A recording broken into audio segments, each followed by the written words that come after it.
তোমরা আমাকে অনেকদিন ধরে রিকোয়েস্ট করছো যে ভাইয়া আমাদের হল বিষয়ে কিছু কথা বলেন। আসলে আমাদের হলে কি ওঠা উচিত হবে নাকি ওঠা উচিত হবে না, কিংবা আমরা কি ঢাকা ইউনিভার্সিটির আশেপাশে কোনো একটা মেস নিয়ে থাকলে ভালো হবে নাকি আমাদের হলে থাকলে ভালো হবে। তো এই বিষয়ে আমাকে একবারে ডিটেলসে তোমরা বলার জন্য রিকোয়েস্ট করেছিল। তো তারই পরিপ্রেক্ষিতে আমি মূলত এই ভিডিওতে কিছু কথা বলবো যেগুলো হয়তো বা তোমার জন্য খুব গুরুত্বপূর্ণ হয়ে থাকবে। কারণ তোমরা যারা ফ্রেশার আছো, যারা নতুন ইউনিভার্সিটিতে চান্স পেয়েছো, তাদের কিন্তু একটা টেনশনের কারণ যে তুমি হলে উঠবে কি উঠবে না। তো এই ভিডিওতে আমি প্রথমে হলের কিছু সুবিধার কথা বলবো এবং পরে কিছু অসুবিধার কথা বলবো এবং সর্বশেষে আমার ব্যক্তিগত যে অভিমতটা আছে সেটা তোমাদের সাথে শেয়ার করব। তো প্রথমে আসি সুবিধার কথা। তো সুবিধা এক নম্বরে রয়েছে যাতায়াত সুবিধা। তো যাতায়াত সুবিধা দ্বারা কি বোঝানো হচ্ছে, অর্থাৎ তোমার যে একাডেমিক ভবনটা রয়েছে বা তোমার যে ফ্যাকাল্টিটা রয়েছে, তো সেইখানে তুমি খুব ইজিলি যেতে পারবে। তোমার হলটা এত হলগুলো ঢাকা ইউনিভার্সিটির এতটা আশেপাশে যে তুমি সবচেয়ে কম সময়ের ভিতরে তুমি তোমার ফ্যাকাল্টিতে বা তুমি তোমার তোমার যে ডিপার্টমেন্টটা আছে অথবা তুমি তোমার ক্লাসরুমে যেতে পারবে। সাপোজ তোমার পরীক্ষা হচ্ছে তোমার 10টায়, তো তুমি যদি 9টা 50-এও রওনা দাও, সেক্ষেত্রে তুমি এই 10 মিনিটের ভিতর তুমি তোমার ফ্যাকাল্টিতে বা এক্সাম হলে চলে যেতে সক্ষম হবে, যেটা কিন্তু তোমার অনেকটা টাইম সেভ করবে, যেটা কিন্তু যারা বাইরে থাকে, অনেকটা দূরে থাকে, তাদের থেকে কিন্তু টাইমটা অনেকটাই সেভ হবে। 2 নম্বরে আসি হচ্ছে খাবার পানির সুবিধা। তোমরা হয়তো বা সবাই জানো যে ঢাকাতে একটা বড় সমস্যা হচ্ছে সেটা খাবার পানি নিয়ে। তো খাবার পানি কিন্তু ঢাকাতে দেখা যায় যে অনেক জায়গায় খুব ভালো পাওয়া যায় না, এই পানির কারণে অনেক রকম অসুবিধার সৃষ্টি হয়। তো ঢাকার যে সব হলগুলো রয়েছে বা ঢাকা ইউনিভার্সিটির যে হলগুলো রয়েছে সেই হলগুলোতে কিন্তু এই সুবিধাটা তুমি পাবে।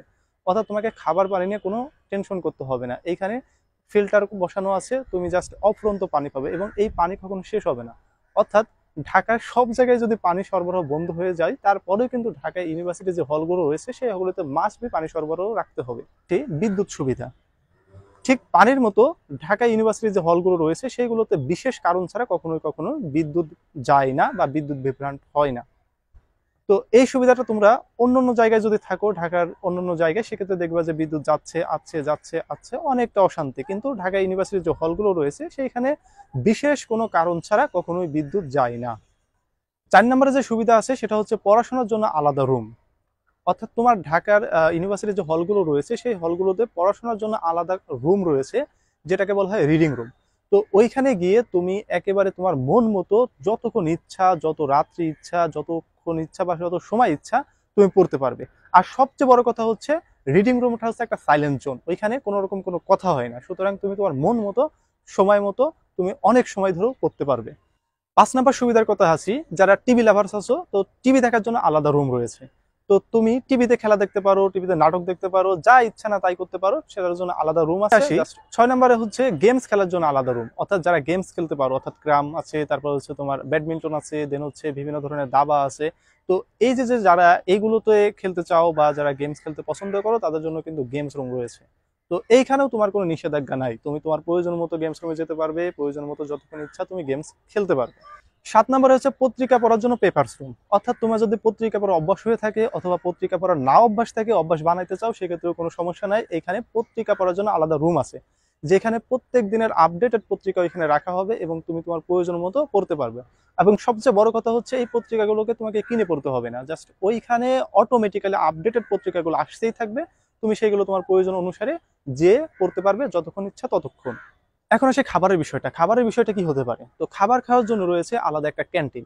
এই ক্যান্টিনে গিয়ে মেনু দেখে তুমি তোমার প্রয়োজন অনুসারে অনুসারে তোমার ভালো লাগা অনুসারে তুমি খাবার সংগ্রহ করতে পারবে এবং সেখানে বসে তুমি খাবার খেয়েও আসতে পারবে, অথবা তুমি খাবার নিয়ে তোমার রুমে এসে তোমার নিজের প্লেটে করেও তুমি খেতে পারবে। এখন এমন হইতে পারে যে খাবার খেলাম, ঠিক আছে, আমার তো অন্যান্য আনুষঙ্গিক কিছু জিনিসপত্র প্রয়োজন হতে পারে, সেগুলো কোথায় থেকে কিনতে পারি?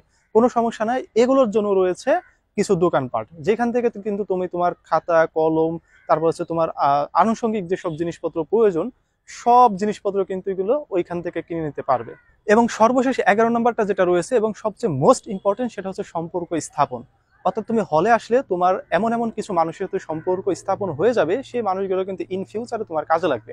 অর্থাৎ তুমি যাদের সাথে পড়ছো, তোমার বন্ধু হতে পারে, অথবা তোমার বড় ভাই হতে পারে, অথবা তোমার সিনিয়র ভাই বেরাদার হতে পারে।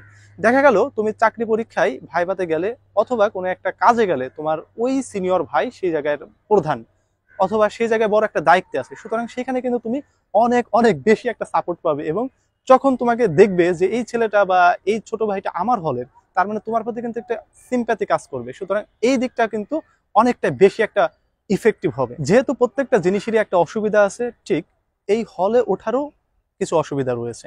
তো ১ নাম্বার অসুবিধা হচ্ছে বিশ্রামের একটু অসুবিধা।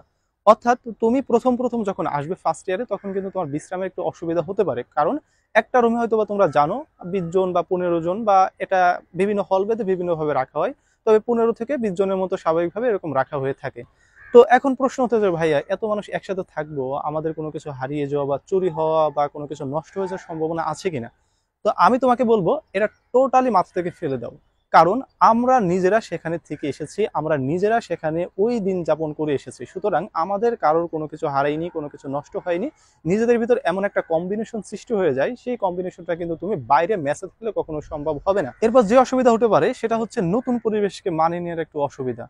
অর্থাৎ তুমি এই যে নতুন একটা পরিবেশে এসেছো, এত মানুষের সাথে হয়তো বা ঘুমায়নি তুমি এক রুমে কখনোই, কিন্তু তোমাকে এখানে এসে যে এই যে অসুবিধাটা আছে, যে এত মানুষের সঙ্গে একসাথে ঘুমানোর যে একটা অসুবিধা বা একটা নতুন পরিবেশ, এই পরিবেশটা তোমাকে ফেস করতে হবে।